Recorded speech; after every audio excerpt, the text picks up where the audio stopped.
When I was in Macedonia doing infusion, 85 kilo, we had a very, very talented young man from Scotland.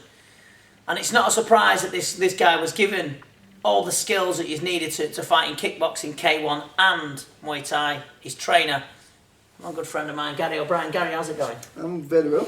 What's been going on? Just pushing the fighters through. We're trying to look for a bigger gym now as well. A few years ago we started a new gym and it was quite small, and the idea was to build through our young fighters, and now it's time to move on a little bit more. So you're expanding all the time? Expanding, but still trying to keep the quality as well. Yeah, well, that's what I was just talking to Steve Logan. He seems to have done that. He's had, at big gyms, and he's still produce these quality fighters like yourself over and over again, consistently and more consistent. I want to talk about Richie in fighting and infusion.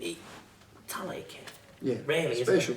Yeah, he's special. He absolutely lives the sport. I mean, since I met him when he was a young kid, all he wanted to be was a world champion, and he lives it, breathes it. Every single day he can't wait to get in the gym, whereas most other fighters are like, we try to drag them. So he absolutely loves it, and I always knew he was going to be special, just for his pure work ethic. You know what, do you sometimes, Gary, count yourself lucky? I know you're obviously a very talented guy who's a great fighter, great technician. I've seen him perform. He's always in good shape, which actually gets my mind. But he's a role model, isn't he? Yes. Really, he's a model student, isn't he? Although what I would say is he wasn't the most technically gifted youngster coming through. Compare him to some other fighters like Kieran McCaskill, who's completely, you show him something, he'd get it straight away. Rich had to work at everything. Yeah. I mean, he really was quite big and gangly, and it took him a long time to really find his skills, and it was his work ethic and his discipline that really has brought him onto the level that he is at today. Well, like yourself and shows at ESU and the Power of Scotland and stuff, are starting to bring these bigger shows to Scotland. Like Power of Scotland's there's been some cracking Power of Scotland. I've been to a couple of these, and you've really pushed the sport forward. What do you see in the next few years for Scotland and Muay Thai and the kickboxing scene in K1?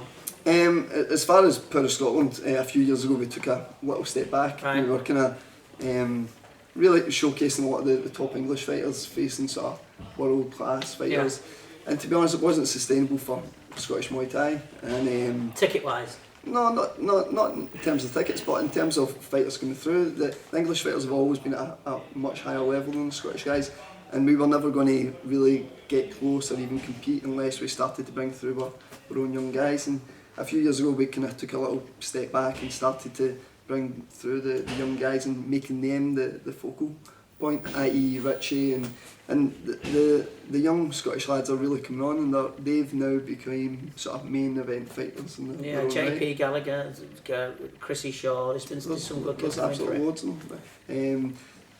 Literally every sort of club has got their own kind of young sort of main one, but they've all kind of came through in the recent years. And if you compare that to 5 years ago, we had nobody, to be honest, nobody that could even competing. They're different schools now, aren't they? Yeah. I mean, they're different. You have to.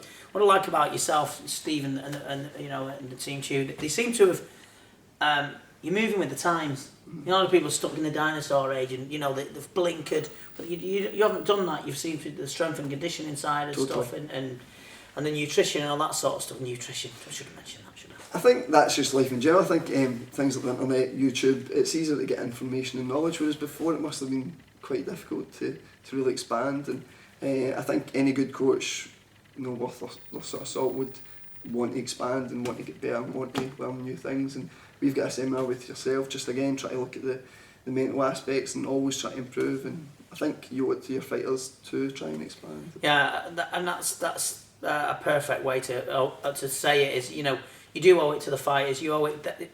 Like I said this earlier in an earlier interview that Joe Gallagher said, the boxing coach from Manchester, said if you want it more than the boxer does, then it's a problem. Mm-hmm. And if a boxer wants it more than the coach does, which has been, I've seen that. You've seen that yourself. You can't want it for them. No, you can't. But you've got to want it with them. But so I'm really happy that the things are expanding for you. Yep, thanks. And you watch out for this guy. If you ever see you're in Scotland and you want to see some decent fighters, or go to his gym, by all means, I'm sure you can go because it's expanding. Gary, thanks for your time. We'll see you very soon. Thank you. Good to see you. Cheers.